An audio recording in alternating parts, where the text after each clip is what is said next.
어려운 일이 생겼거나 누가 봐도 좌절할 만한 일이 생겼을 때 왜 누구는 불평하면서 무너지고 왜 누구는 그걸 성장 동력으로 삼아서 더 잘 될까요? 여러분의 아이는 어떤 아이였으면 좋겠나요? 오늘 영상을 끝까지 보시면 적어도 두 가지를 아시게 됩니다. 첫 번째, 아이들의 자존감, 회복 탄력성, 성장 마인드셋을 모두 키워주는 방법을 아시게 되고요. 두 번째, 학습 태도와 성적을 실제로 높여주는 피드백 기술을 아시게 됩니다. 스탠퍼드 대학에서 수십만 명의 삶을 통해 밝혀낸 심리학 기술인데요. 오늘 영상을 끝까지 보시고 솔루션을 적용해 보시면 여러분과 자녀들의 삶은 이전과 분명히 달라질 것입니다. 재밌게 봐주세요.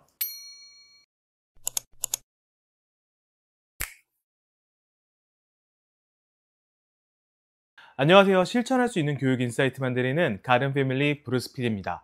지금까지 저희 채널에서 정말 여러 가지 키워드와 주제를 다뤘는데 결국 우리 학부모님들이 아이들에게 해주고 싶어 하시는 건 크게 세 가지 범주 안에 있는 것 같아요. 첫 번째, 어려움이 와도 극복해내는 회복 탄력성. 두 번째, 어떤 상황에서도 자신을 아끼고 사랑할 줄 아는 자존감. 세 번째, 공부든 뭐든 주어진 환경을 넘어서서 노력을 통해 상황을 역전시킬 수 있다고 믿는 성장 마인드셋. 세 가지 다 중요한 가치인데 아시다시피 이게 하루아침에 향상되지는 않죠. 그리고 적어도 이렇게 유튜브에서 교육 콘텐츠를 시간 내서 보시는 부모님들이라면 나름대로 긍정의 언어와 칭찬도 해보시고 따끔한 채찍도 써보시고 다 해보셨을 것 같은데요. 그래서 아이의 자존감이 높아졌나요? 그래서 아이의 성적이 더 올랐다고 느끼시나요? 그랬으면 너무 다행인데 혹시라도 내가 그간 자녀 교육에 시간과 마음을 쏟은 만큼 열매가 없다고 느끼시고 있다면 오늘 영상을 통해 방향성을 점검하시고 필요한 솔루션을 꼭 가져가셨으면 좋겠습니다. 스탠퍼드 대학 심리학 교수인 그레골리 월튼 교수의 저서 현명한 개입은 어떻게 삶을 바꾸는가에서 발견한 똑똑한 부모의 특징 세 가지를 소개해 드릴 텐데요. 평소 대화와 질문을 통해 아이에게 더 좋은 인풋을 해주시려는 부모님들께 실질적인 도움이 될 수 있을 것이라고 확신합니다. 똑똑한 부모의 첫 번째 특징을 말씀드리기에 앞서 흥미로운 실험 결과를 하나 말씀드리고 싶은데요. 하버드 대학교의 심리학자 밥 로젠탈 교수는 1950년대에 똑똑한 쥐와 둔한 쥐를 선별해서 연구를 진행한 적이 있다고 합니다. 그런데 실제로 로젠탈 교수가 학생들에게 준 쥐는 선별 과정을 거친 쥐들이 아니었고 그냥 일반 실험실용 쥐였대요. 그리고 학생들한테 말할 때는 이 쥐는 미로에서 똑똑한 쥐, 그리고 이 쥐는 미로에서 둔한 쥐라고 학생들한테 믿게 했대요. 연구 결과가 굉장히 흥미로운데요. 학생들의 기대가 엄청난 차이를 만들어냈다고 합니다. 미로에서 똑똑한 쥐를 받은 학생들은 그 쥐들이 미로를 평균 2분 21초 만에 탈출했다고 보고했고 미로에서 둔한 쥐를 받은 학생들은 그 쥐들이 미로를 탈출하는데 평균 3분 28초가 걸렸다고 보고했어요. 이 쥐들은 실제로는 유전적 혈통, 실험 과제, 연습량 다 똑같았는데 왜 이런 차이가 벌어진 걸까요? 나중에 알아보니까 학생들이 미로에서 똑똑한 쥐들을 더 좋아했고 더 부드럽고 다정하게 대했다고 말했다고 합니다. 그러니까 어떤 대상을 향한 기대, 관심, 애정이 그 대상으로 하여금 더 좋은 성과를 내도록 하게 했다는 것이죠. 이러한 맥락에서 똑똑한 부모의 첫 번째 특징은 바로 아이들을 향한 믿음과 기대를 준다는 것입니다. 너무 뻔한 이야기가 아닌가 싶으실 텐데 정확히 말씀드리면 똑똑한 부모들은 아이들을 향한 믿음과 기대를 전략적으로 표현합니다. 앞서 말씀드린 실험용 쥐 예시를 사람에게 그대로 적용할 수가 없는데요. 왜 그럴까요? 바로 아이를 향한 믿음과 기대를 표현할 때는 복합적인 요소가 들어가요. 미루에서 똑똑한 쥐들이야 실험에서 잠깐 보는 거고 실망할 것도 없는데 아이들은 그런 존재가 아니에요. 믿음만큼 빨리 따라와 주지 않는 아이에게 실망하고 우리는 그걸 잔소리로 표현하고 아이를 비교하며 상처를 주기도 합니다. 이 영상을 보시는 부모님들 중에 아이를 안 믿는 분 없고요. 아이에게 기대가 없으신 분 없으시죠? 그러면 이번 기회에 이렇게 전략적으로 칭찬 한번 해주셨으면 좋겠어요. 스몰 빅 클래스 조승우 작가님과의 인터뷰 장면 짧게 보시죠. 맨날 자고 있는 애한테 수업 시간에 너 오늘도 자니라고 하면 걔는 계속 그렇게 자는 애가 되는 거예요. 근데 한 번 딱 수업 들을 때 해주면 그 아이는 그날을 기억하고 그게 이 행동을 바꾸는 기제가 되는 거죠. 제가 기억에 남는 일화가 있는데 제가 TV 보는 걸 되게 좋아했어요. 제가 또 극피입니다. 그래서 중학교 때도 뭐 엄청 미뤄요. 벼락치기. 네. 진짜요? 네. 그래서 막 시험 일주일 남기고 벼락치기 공부하고 있는데 이제 제가 되게 좋아하는 그 개 콘서트 코너가 네. 있어갖고 제가 꼭 그거는 봐야겠어서 방에서 공부하다가 엄마한테 불러달라 얘기를 했죠. 불러줘서 이제 그걸 봤어요. 그 다음 코너가 별로 좋아하지 않는 거여가지고 다시 방에 들어와서 공부했죠. 일주일도 안 남았으니까 진짜 발등에 불 떨어져가지고 공부 하나도 안 했었거든요. 그래서 이제 하는데 다음날 아침에 일어나서 엄마가 밥을 먹는데 되게 환해진 표정으로 아들, 엄마는 그렇게 우리 아들이 절제력이 뛰어난 사람인지 몰랐다. 저 엄마는 그렇게 못했을 거야. 그 얘기를 듣고 저는 그 다음 시험에 똑같은 상황이 반복됐을 때 그 행동을 반복하지 않을 수가 없었어요. 왜냐? 나는 절제력이 뛰어난 사람이니까. 결국 저희 어머니의 피드백이 제 정체성을 바꿔준 거거든요. 그러니까 나는 스스로 정체력이 있는 사람이라는 정체성이 다시 그 행동을 하게 만들고 그 행동이 다시 정체성을 만들고 다시 그 정체성이 그 행동을 하게 만들고 근데 그게 평생 가요 진짜. 아, 나 진짜 그런 사람인가? 어느 순간 그렇게 자기 스스로 믿게 돼. 이렇게 칭찬을 전략적으로 많이 해줘도 효과가 없는 경우가 있습니다. 바로 아이의 자존감이 낮아서 아이가 그 칭찬을 인정하지 않고 받아들이지 않는 경우죠. 그래서 여기서 흔히 범하는 실수가 아이의 자존감을 높여주려면 어떤 말을 해줘야 하지?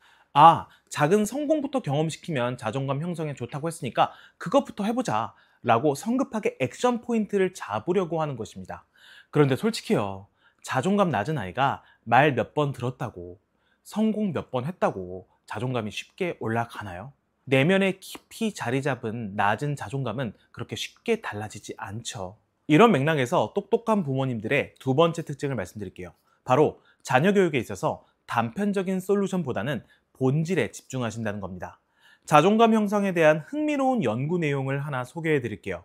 관계 연구 분야의 권위자인 드니스 마리골드 교수가 흥미로운 실험을 했어요. 자존감이 낮은 사람들이 연인의 칭찬을 진심으로 받아들이도록 도울 수 있는 방법을 무수히 찾고 연구했다고 하는데요. 자, 마리골드 교수에 의하면 나는 사랑받을 만한 사람이야 라고 자기 암시를 반복하는 것도 자존감 향상에 큰 효과는 없었다고 해요. 자존감이 낮은 사람들은 이런 반복 암시를 하다가 마지막에 그런데 만약 내가 그런 사람이 아니라면 뭐 이렇게 하면서 의심을 한다는 것이죠. 한 번은 커플들을 모집하고 파트너에게 최근 들었던 칭찬을 떠올려 보려고 했대요. 첫 번째 그룹에게는 단순히 그 상황을 묘사하세요 라고 요청했고, 두 번째 그룹에는 칭찬이 주어진 구체적인 상황을 설명하도록 했대요. 그런데 긍정적인 상황을 간략하게 설명하든 구체적으로 설명하든 어떻게 해도 자존감 낮은 파트너의 심리 변화는 없었다가 결정적인 변화를 일으킨 질문이 있었다고 하는데요. 바로 추상적 재구성 형태의 질문을 받았을 때 자존감 낮은 파트너의 심리 변화가 일어났다고 합니다. 자존감 낮은 사람들이 파트너의 칭찬을 진심으로 받아들이게 되는 추상적 재구성 형태의 질문은 이런 질문입니다. 당신의 파트너가 당신을 존중하는 이유는 무엇인가요? 느낌이 오시나요? 자, 그 전까지는 파트너가 당신을 존중하는 상황을 묘사하라고 했다면 추상적 재구성 질문은 파트너가 당신을 존중한다는 전제를 우선적으로 하고 그 관점을 받아들이도록 유도한다는 것이죠. 자, 이 기본적인 관점이 있어야 칭찬이 칭찬으로 받아들여진다는 것입니다. 자녀 교육 측면에서 이 인사이트를 적용해 보면요, 자존감 낮은 아이들에게 제일 필요한 것은 단순한 칭찬의 말이 아니라 그 어떤 상황에서도 우리 엄마 아빠는 나를 무조건 아끼고 사랑해 라는 전제를 심어주는 것입니다. 이 전제가 아이 마음속에 있어야 작은 성공을 이뤘을 때의 성취감, 부모님의 칭찬과 격려, 이런 것들이 자존감으로 이어지는 것이죠. 똑똑한 부모의 세 번째 특징은 바로 아이에게 피드백을 지혜롭게 잘해주신다는 겁니다. 우리 부모님들 어렸을 때 학교에서 참 잘했어요 도장 받으면 어떠셨어요? 진짜 잘한 것 같고 학습 의욕이 생겼나요? 아니죠. 그런데 우리가 딱 이 정도 수준의 피드백을 아이에게 하고 있는 것은 아닌지 되짚어 보아야 합니다. 어느 순간 아이에게 엄마 아빠의 칭찬과 긍정의 피드백은 너무 당연한 거라서 그게 진짜 피드백으로서의 기능을 못하는 경우가 많다는 거예요. 공부법 전문가들의 이야기를 들어보면 부모와 교사 입장에서 해줄 수 있는 최고의 행동이 바로 피드백이거든요. 오늘 아이들의 성적을 실제로 올려주는 현명한 피드백의 특징 두 가지를 말씀드릴게요. 첫 번째, 일단 우리 부모들의 피드백에는 정성과 눈물이 담겨야 합니다. 너무 당연한 이야기지만 중요한 이야기예요. 진심 어린 피드백이 한 아이 인생에 얼마나 큰 영향을 미칠 수 있는지 순수 국내파 출신으로 ADHD를 극복하고 스타 영어 강사가 된 박세진 선생님의 인터뷰 장면 짧게 보시죠. 트럭계 고등학교였고요. 시골이었어요. 근데 이제 애기들이 영어를 배우는 이유가 토익을 배우는데 취업해야 돼서. 그런데 제가 이제 영어를 좀 쉽게 가르쳤는지 아니면 이래까지 이렇게 가르쳐준 사람들이 없었는지, 근데 어느 날 정신 차리고 걔네를 딱 봤는데 눈빛이 바다 같았어요. 너무 반짝거려서 그 30명 전체가 얘네가 나를 필요로 하고 있다는 거잖아요. 그래서 그 눈 속에서 진짜 저를 봤어요. 이렇게 영어를 가르쳐주고 내가 앞으로 나아갈 때 길을 알려줄 사람이 나도 필요했잖아요. 근데 걔네들한테는 스스로 아무것도 아니고 백수고 ADHD에 인간 말종 나 스스로 평가하기에 그런 사람이 쟤네한테는 나였던 거예요. 그러니까 파도가 저한테 몰려오는 느낌이었어요. 그 눈빛으로. 기억나는 학생 있으실까요? 있어요. 여학생이었는데 동생 밥 차려줘야 된다고 내 수업 녹음하겠다고. 그때도 좀 놀랬는데 저 갔는데 그렇게 울더라고.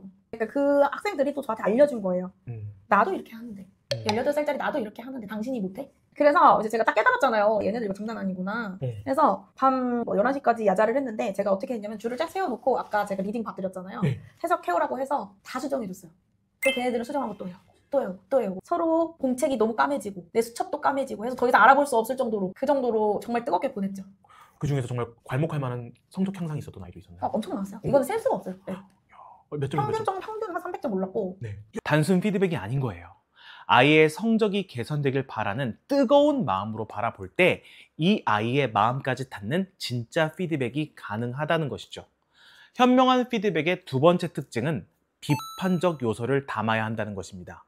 예일대학교 한 조교수가 한 중학교에서 했던 실험입니다. 자신의 영웅을 주제로 5문단짜리 에세이를 쓰게 하고 에세이마다 2가지 유형 중 하나의 메모, 피드백을 붙인 거예요. 하나는 위약이었고 하나는 교사가 왜 학생에게 이 피드백을 주었는지 명확하게 설명하는 내용이 있었다고 합니다. 이렇게 위약 피드백 메모를 받은 아이들은 딱 27%만 에세이를 수정했고, 이렇게 현명한 피드백을 받은 아이들은 64%가 에세이를 수정했다고 합니다.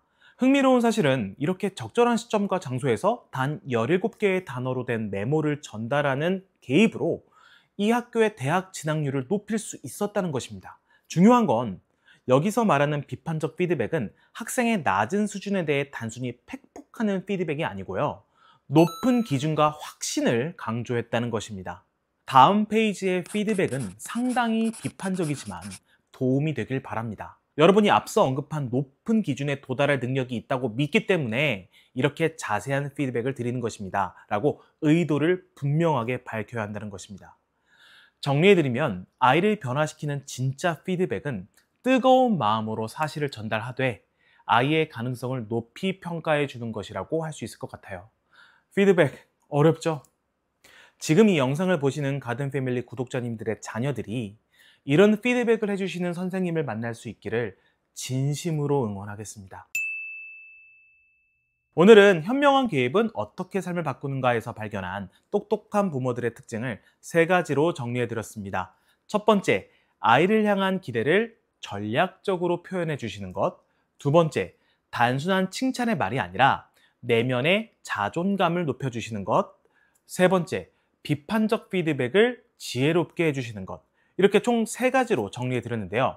이 책은 단순히 자녀 교육 측면뿐만 아니라 일상에서 성장 마인드셋을 어떻게 키울 수 있을지에 대해 여러 연구 결과를 통해 증명하고 성장 심리학의 권위자인 저자가 관계, 소통 이슈 등 우리가 인생에서 만나게 되는 여러 종류의 어려움과 갈등을 어떻게 접근하고 해결할 수 있는지 심리학에 기반해서 깊이 있고 흥미롭게 풀어내는데요.